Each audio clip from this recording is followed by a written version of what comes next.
ಸ್ಥಳೀಯ ಸಮಸ್ಯೆಗಳ ಇತ್ಯರ್ಥಕ್ಕೆ ಜೈನ್ ಕಂಪನಿಯೊಂದಿಗೆ ಸ್ಥಳೀಯರ ಮಾತುಕತೆ. 1 ತಿಂಗಳೊಳಗೆ ಸಮಸ್ಯೆ ಬಗೆಹರಿಸುವ ಭರವಸೆ. ಕೊಳಚೆ ನೀರು, ಮಳೆ ನೀರು ಹರಿದು ಹೋಗುವ ಚರಂಡಿಗೆ ಬಿಡುವುದರಿಂದ ಕುಡಿಯುವ ಬಾವಿಯ ನೀರಿಗೆ ಸಮಸ್ಯೆಯಾಗುತ್ತಿರುವ ಬಗ್ಗೆ ಸ್ಥಳೀಯರು ಕಂಪನಿ ಅಧಿಕಾರಿಗಳೊಂದಿಗೆ ಮಾತುಕತೆ ನಡೆಸಿದ್ದು, 1 ತಿಂಗಳೊಳಗೆ ಎಲ್ಲ ಸಮಸ್ಯೆಗಳನ್ನು ಬಗೆಹರಿಸುವ ಭರವಸೆಯನ್ನು ಕಂಪನಿ ಅಧಿಕಾರಿಗಳು ನೀಡಿದ್ದಾರೆ.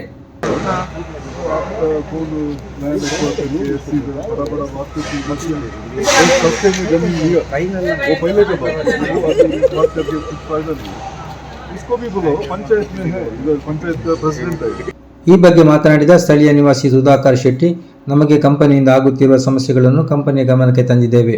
ಅವರು 1 ತಿಂಗಳೊಳಗೆ ಪರಿಹಾರ ಮಾಡುವ ಭರವಸೆಯನ್ನು ವ್ಯಕ್ತಪಡಿಸಿದ್ದು, ಪರಿಹಾರ ಮಾಡುತ್ತಾರೆ ಎಂಬ ಭರವಸೆಯೂ ನಮಗಿದೆ. ಮಾಡಿಲ್ಲವಾದರೆ ಕಾನೂನು ಹೋರಾಟ ನಡೆಸುವುದಾಗಿ ಹೇಳಿದ್ದಾರೆ. ಪಡುಬಿದ್ರಿಯ ಈ ನಟ್ಸಾಲ್ ಗ್ರಾಮದ ಈ ಪರಿಸರದಲ್ಲಿ ನಾವು ಭಾಳ ವರ್ಷದ ಹಿಂದೆ ಈ ಸುಜ್ಲಾನ್ ಸಂಸ್ಥೆಗಾಗಿ ಇಲ್ಲಿ ಜಾಗವನ್ನು ಜನರು ಬಿಟ್ಟುಕೊಟ್ಟು ಸಂತೃಪ್ತರಾಗಿದ್ದರು.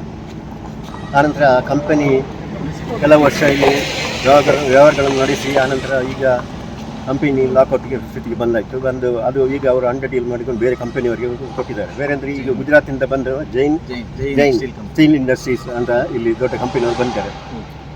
ಅವರು ಕೇವಲ ಕಂಪನಿಯನ್ನೇ ಡೆವಲಪ್ ಮಾಡಲಿಕ್ಕೆ ನೋಡ್ತಾರೆ. ಈ ಪರಿಸರದಲ್ಲಿ ಆಗುವಂಥ ಹಾನಿಗಳು ಏನು, ಜನರಿಗೆ ಆಗುವಂಥ ಸೌಕರ್ಯ ಅನಾನುಕೂಲತೆ ಏನು, ಅಥವಾ ಈ ಪ್ರಾಮುಖ್ಯವಾಗಿ ಜನರ ಮೂಲಭೂತ ಹಕ್ಕು ಅಂದರೆ ನೀರಿನದ್ದು, ಹಾಗೆ ರಸ್ತೆ, ಇವುಗಳಿಗೆಲ್ಲ ಇದರ ಬಗ್ಗೆ ಧ್ಯಾನವೇ ಕೊಡ್ತಿಲ್ಲ ಅವ್ರಿಗೆ.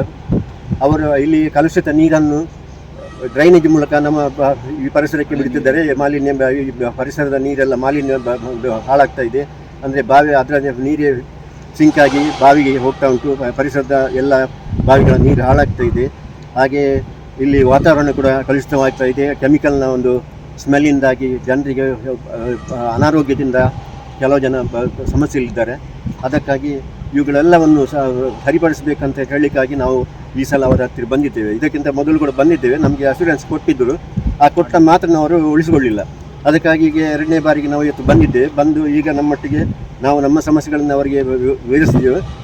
ಈಗ ಅವರು ನಮಗೆ 1 ತಿಂಗಳ ಒಳಗೆ ಎಲ್ಲವನ್ನು ನಾವು ಪರಿಹರಿಸಿ ಕೊಡ್ತೇವೆ ಅಂತ ಹೇಳಿದ್ದಾರೆ. ಅದಕ್ಕಾಗಿ ನಾವು ಒಂದು ಮಾತಿಗೆ ಬೆಲೆಯನ್ನು ಕೊಟ್ಟಿದ್ದೇವೆ.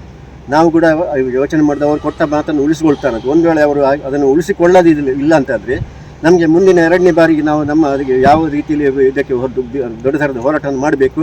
ಪರಿಸರ ಮಾಲಿನ್ಯ ಇಲಾಖೆಗೆ ಸಂಬಂಧಪಟ್ಟ ಇಲಾಖೆಗಳ ಮುಖಾಂತರ ನಾವು ಕಾನೂನು ಮೂಲಕ ಹೋರಾಟ ಮಾಡ್ತೀವಿ. ಈ ಸಂದರ್ಭ ಸ್ಥಳೀಯರಾದ ಶ್ರೀನಾಥ್ ಹೆಗ್ಡೆ, ಪಡುಬಿದ್ರಿ ಗ್ರಾಮ ಪಂಚಾಯತ್ ಅಧ್ಯಕ್ಷೆ ಶಶಿಕಲಾ, ಮಹೇಶ್ ಕುಮಾರ್, ಗ್ರಾಮ ಪಂಚಾಯತ್ ಸದಸ್ಯ ರಮೀಜ್ ಹುಸೇನ್, ಮಾಜಿ ಸದಸ್ಯೆ ಜಾನಕಿ, ರವೀನ್ ಪಡುಬಿದ್ರಿ, ವಾದಿರಾಜಾಚಾರ್ಯ, ವೆಂಕಟೇಶ್ ಪೈ, ನರಸಿಂಹ ಶೆಣೈ, ಭರತ್, ವಿಜಯ್ ಶೆಟ್ಟಿ ಮುಂತಾದವರಿದ್ದರು.